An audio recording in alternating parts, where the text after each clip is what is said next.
नमस्कार। Super India news TV में आपका स्वागत है। मैं हूं राजेश आर्य। आइए देखते हैं आज का विशेष समाचार।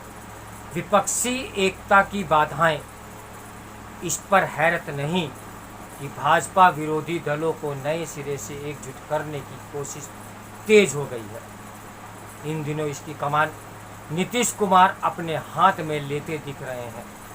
उनका दावा है कि यदि सभी विपक्षी दल एक हो जाएं तो आगामी आम चुनाव में भाजपा 50 सीटों पर सिमट सकती है, लेकिन फिलहाल तो ऐसा कुछ होता दिख नहीं रहा।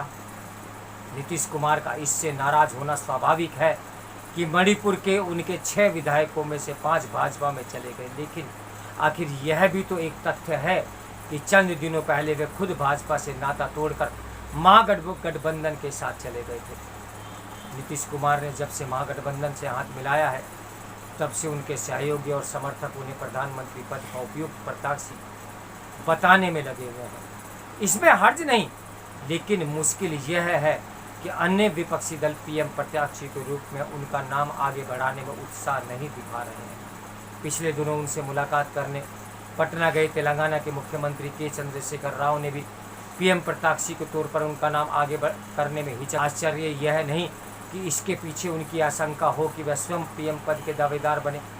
वे एक अरसे से विपक्षी दल को एकजुट करने की कोशिश में जुटे हुए हैं।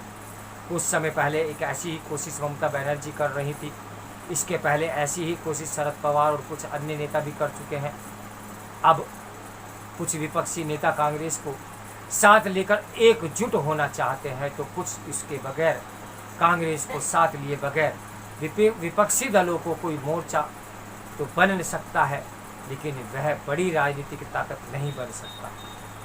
इसी तरह यह भी स्पष्ट है कि कांग्रेस विपक्ष दलों को एकजुट करने की मुहिम में तभी शामिल हो सकती है जब शेष दल राहुल गांधी को पीएम पद के प्रत्याशी के तौर पर स्वीकार करें।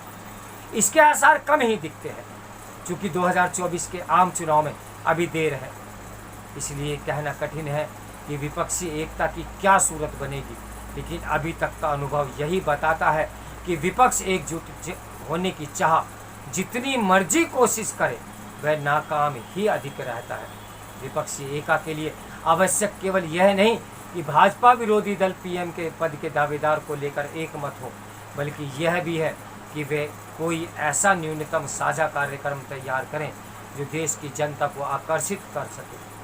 अभी तक तो ऐसा कोई कार्यक्रम अथवा विमर्श दूर दूर तक नज़र नहीं आता। यदि कुछ नज़र आ रहा है या नज़र आता है तो केवल मोदी हटाओ का नारा, पर इससे बात बनने वाली नहीं है।